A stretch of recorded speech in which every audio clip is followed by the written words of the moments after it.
Welcome to Grad Connect. My name is Kush Rawal, and today I'm in conversation with Nabaraj, who has also enrolled as a GradRight ambassador representing the Imperial College London. Nabaraj, please could you introduce yourself? Hello, hi, I'm Nabaraj. I'm currently in my final term of my MSc. I'm doing an MSc in Environmental Technology from Imperial College London. And yes, that would be it for an introduction, I think. And what did you do in your undergrad? Oh, my undergrad was in Geography Honors from Imperial College at University of Delhi.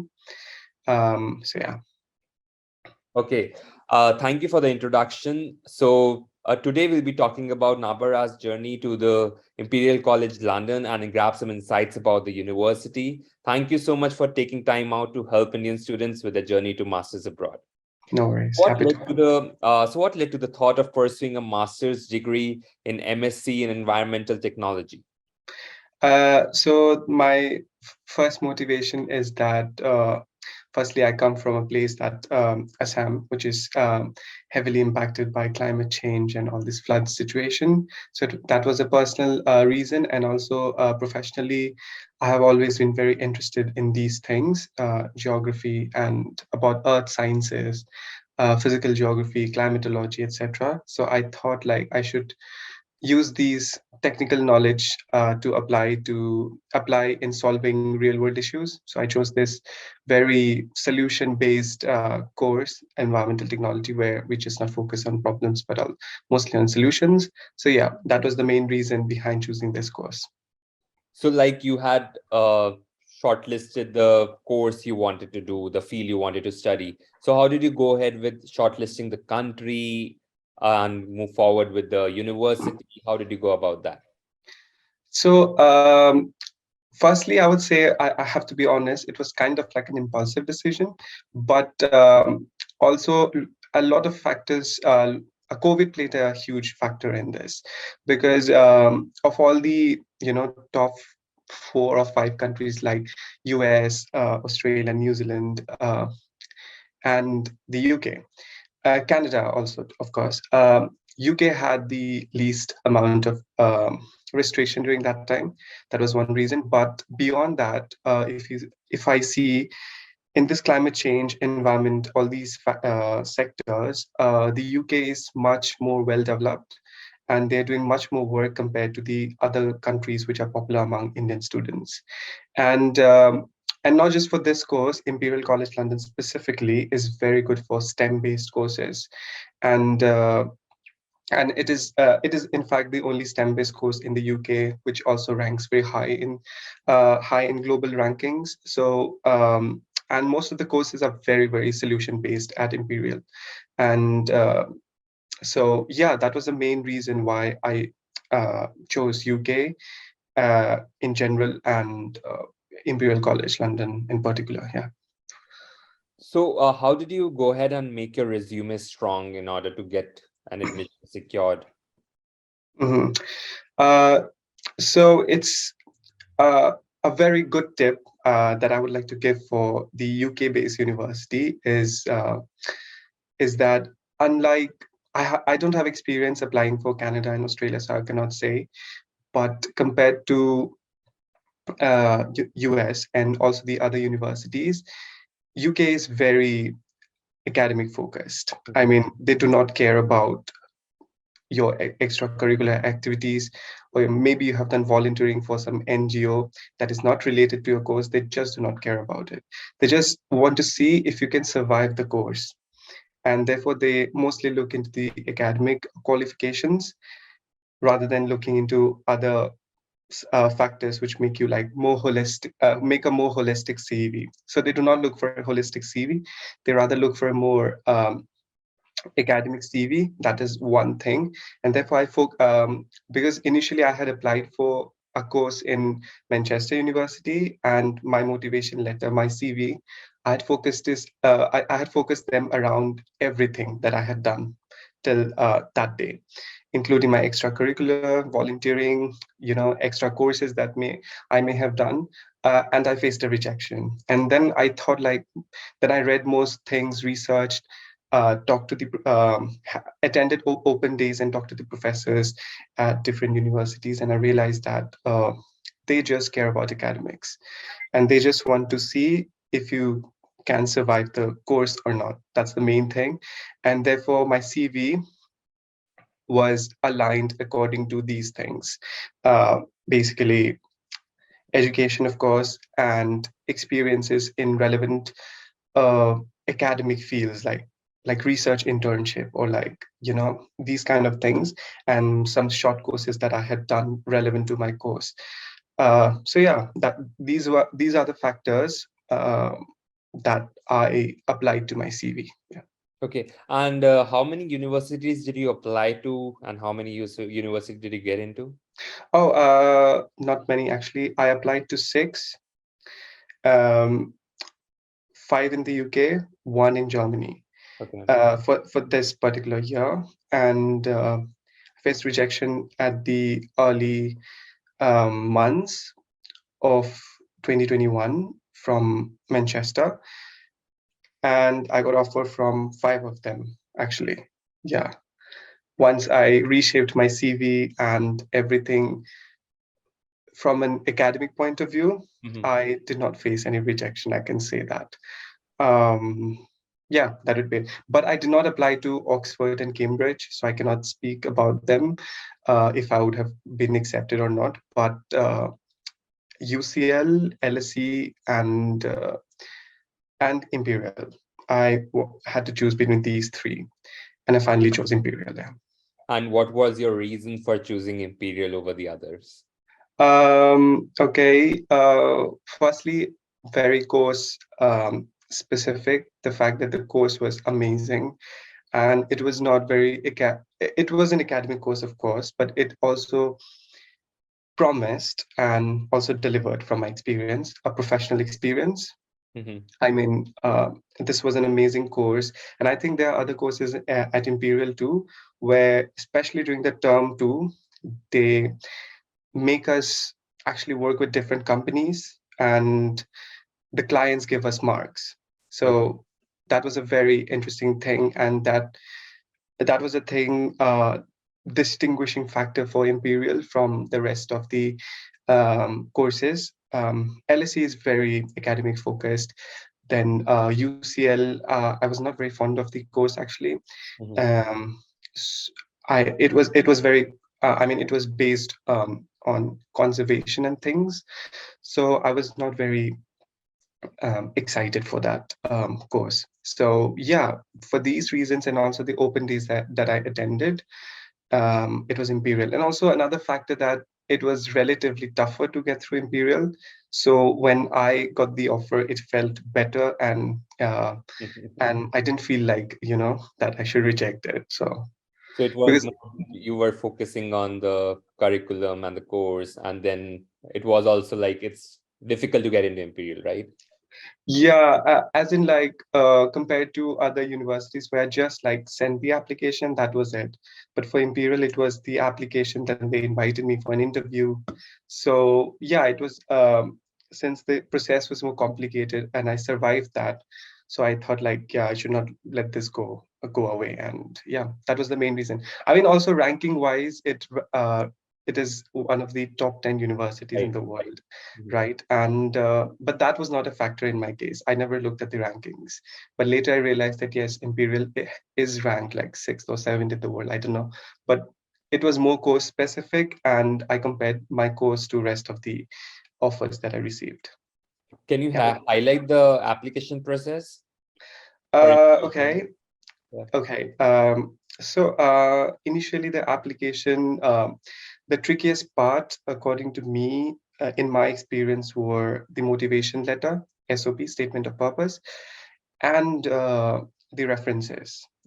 They just want very good references. And one tip for the references, that do not ask them to. Do not ask your professors to send the references through their personal email ID. They will just reject the application. That is one thing.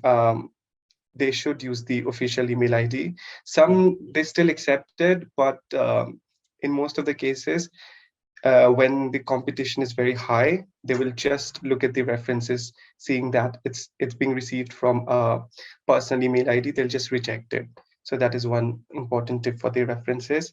And the others, I think, in the whole application process, these two are the most important, followed by, actually, sorry, I missed another one, academic transcripts, of course. They, as I said, they care a lot about the academics.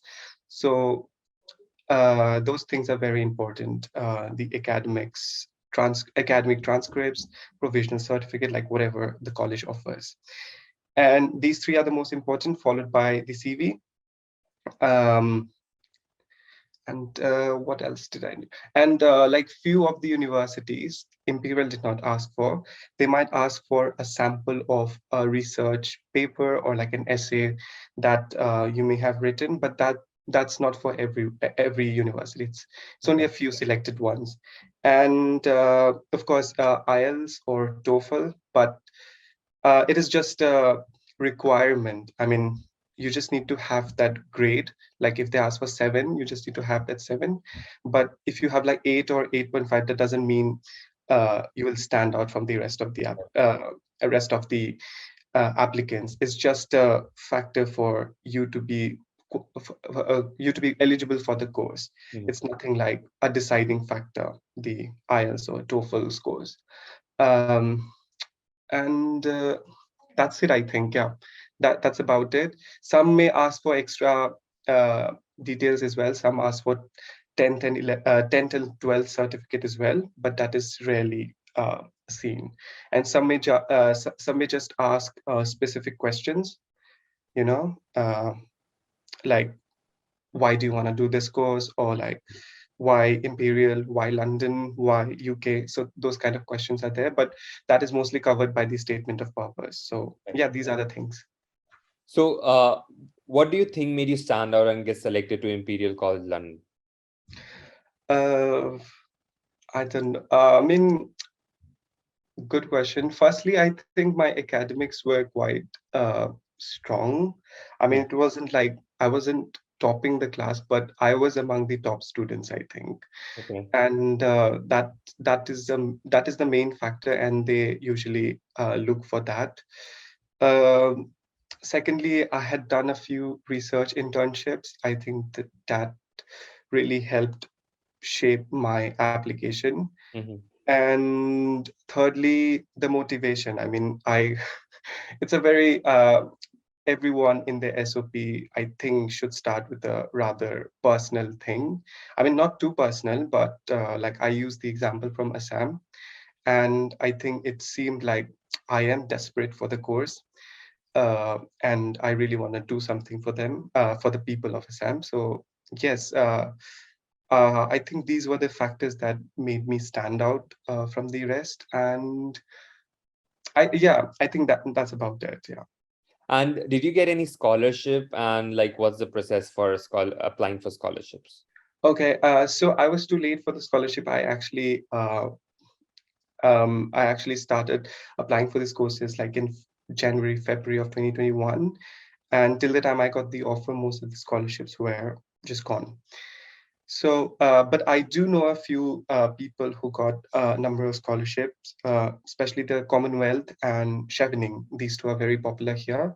Mhm. But I was still like, I could have still applied for Chevening, but the only reason I did not apply is that I think I might be wrong, but once we graduate from this course, You need we to. are asked to go back to our country for at least 2 years. So Okay. I did not commit to something like that. So that's the thing about scholarship. I mean, you will get all the funds required um, for your education, but there might be few terms and conditions that you may not like. So yeah, I think people should look into that. But yeah, these two are very popular, Chevening and Commonwealth, and there are few university specific for the courses that the applicants can look for. Yeah. Okay. So diving towards the university life, how diverse is your batch and what backgrounds do other students have? Okay. So for my course, it's really diverse from not just nationality, not just from the point of view of nationality, but also from the point of view of uh, the courses that they had done during their undergrad. They are I have done projects with like civil engineers, chemical engineers, linguists who are very different. And there was also a person who had very good motivation, but he has done his undergrad in music. But that's the thing, if they can prove their motivation very well and still have good record of working or like showing efforts in the area, so they can be accepted even if they do not meet the strict requirement of the course, like that you have to have an engineering degree or you have to have a science-based degree. So you can still prove your motivation through different things, and yeah, they do consider these applications. And yeah, so nationality-wise, there are people from South America, of course, lots of people from India and China, then Middle East. Yeah, they're about, even from few students are from Africa as well. Um, yeah, and majority from Europe. Okay. Actually, majority from Europe, China, and India, I would say. Lots of students from these countries. So yeah, that'd Okay. be. And how is like the teaching methodology and how different is it from India and how the professors? Okay, it is quite different. Initially, um, so I'll just give a small example. Like when I had come here, I had to write an essay and I thought it'll be just a basic essay that I have to write similar to what I had written back in India. But here it's quite tricky, and we have to prove everything through arguments and then counter arguments, then counter arguments. So they have like lots of layers, and so yeah, they really make us invest in research, and it's a very good experience for me because I got to learn a lot, and especially for my course, as I said, it was very solutions based, and that means that they really focused on professional development, transferable skills that we Mhm. can use in the future for other, if you want to like change a career or something. And they do not have placements here, but what I liked about is that they have a very good career service department.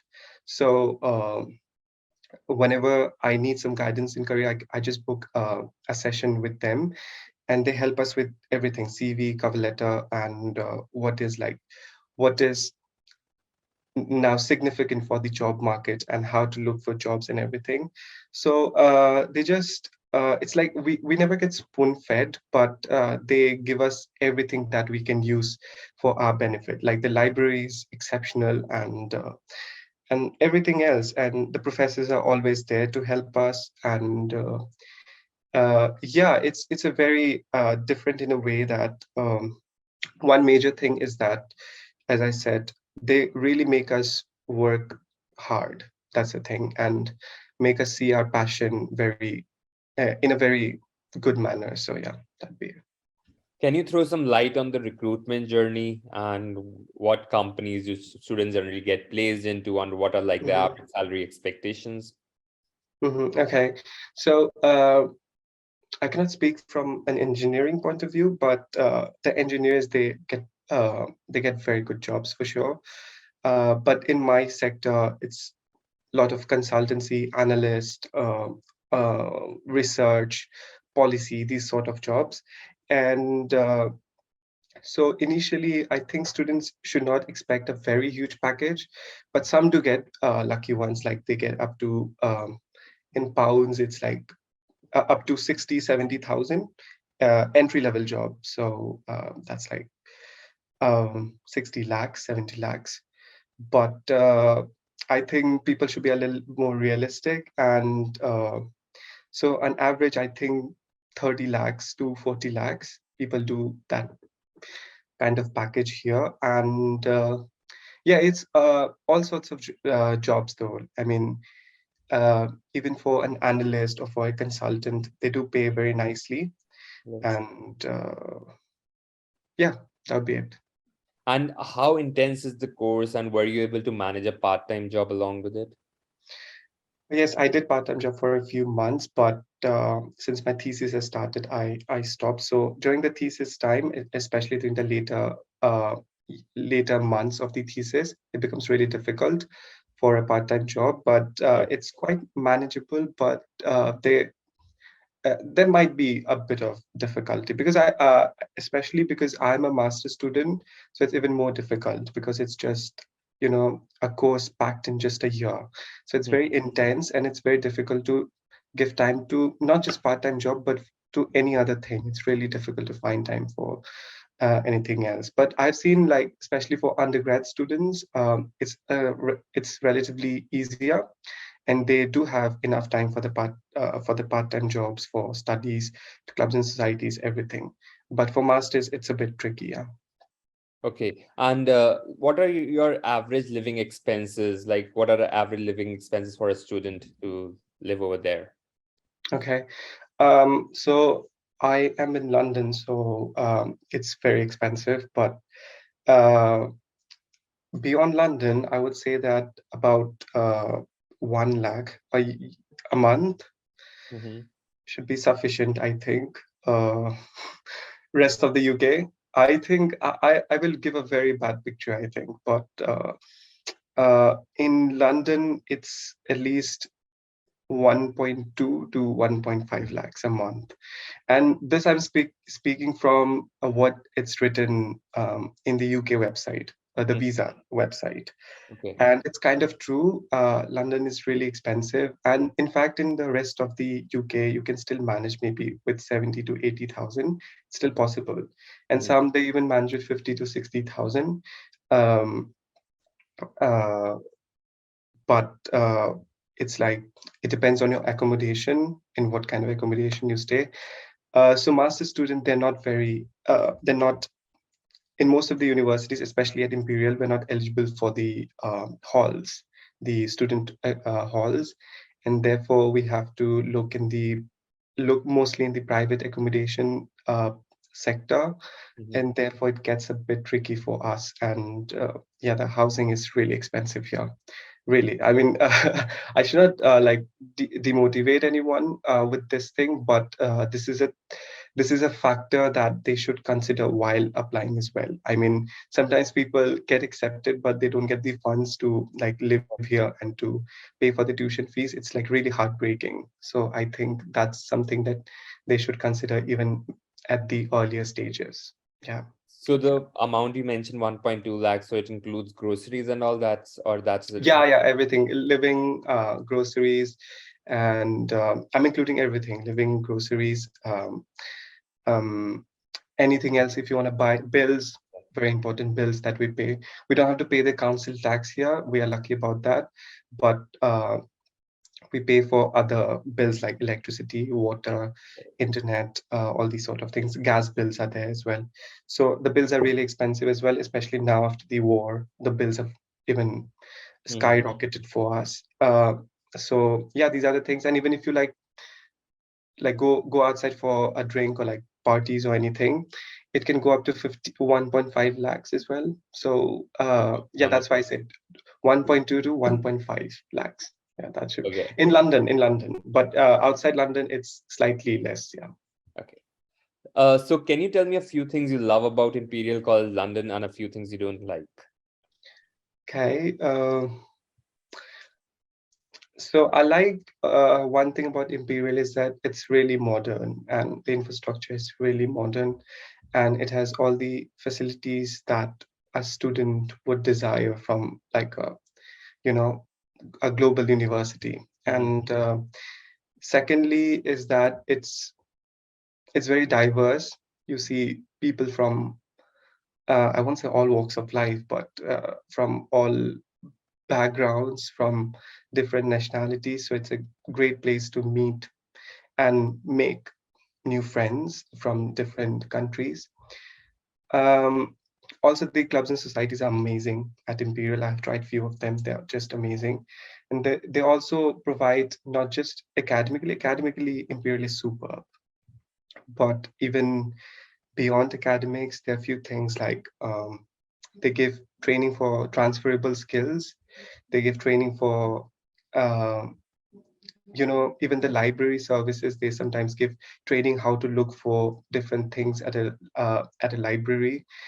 These are the small little things, provide training for these small little things which I really like. And things that I don't like about Imperial is, of course, maybe maybe some would say location. It's located in a very expensive part of London, and usually as a student, at least as a master's student who is not eligible for the student halls, dormitories. So I have Mhm. to look for accommodation by myself in a private accommodation. So I had to, or most of my, even my colleagues, they stay far away from the main campus, so we have to travel like about 45 minutes to 1 hour every day. But it's located in one of the most posh area. I mean, Right. Henry Cavill stays there in that campus, I mean, in that area. Mhm. And so it's a very expensive part. That is one thing I did not like about it. And second is that although it has a great infrastructure, a big problem about Imperial is that it is it sometimes does not feel like a university.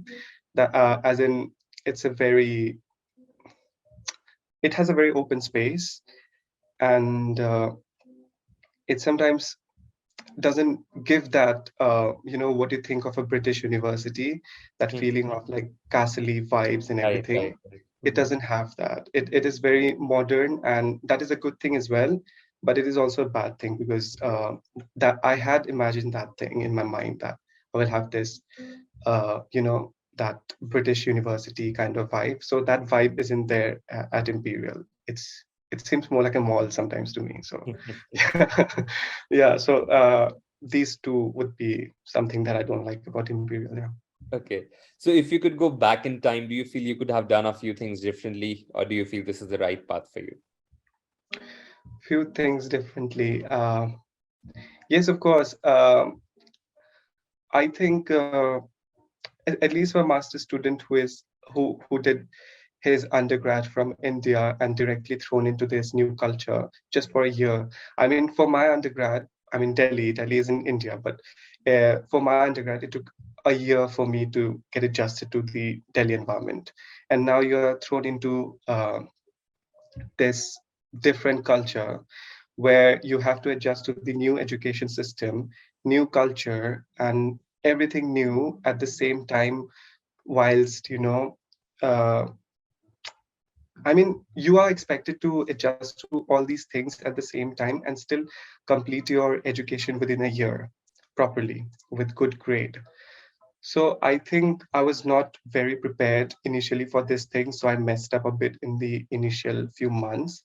Mhm. So I think students should come prepared, especially for masters, with a mentality that there is going to be a bit of struggle initially, and there is going to be lots of adjustments, new adjustments. They should be mentally prepared, and they should also do a bit of research about the education system here, how it works, how to write even a simple essay here, and if possible, if they can through LinkedIn or any other platform, if they can make one friend beforehand, that's a big plus, I think. So these are the things I did not do, and I faced lots of difficulties initially. So my first 2 3 months went good academically. I mean, I still managed to get a decent score, but still, uh, because of all these adjustments, I could not get 100% out of what I had paid for this course. Yeah. Right. Thank you, Nabaraj. Thank you for all the advice for the students who want to pursue a master's at Imperial College London. I know a lot of Indians will benefit from all the insights you have shared today, and I wish you all the best for your journey ahead. Thank you Thank so you. much. Appreciate it.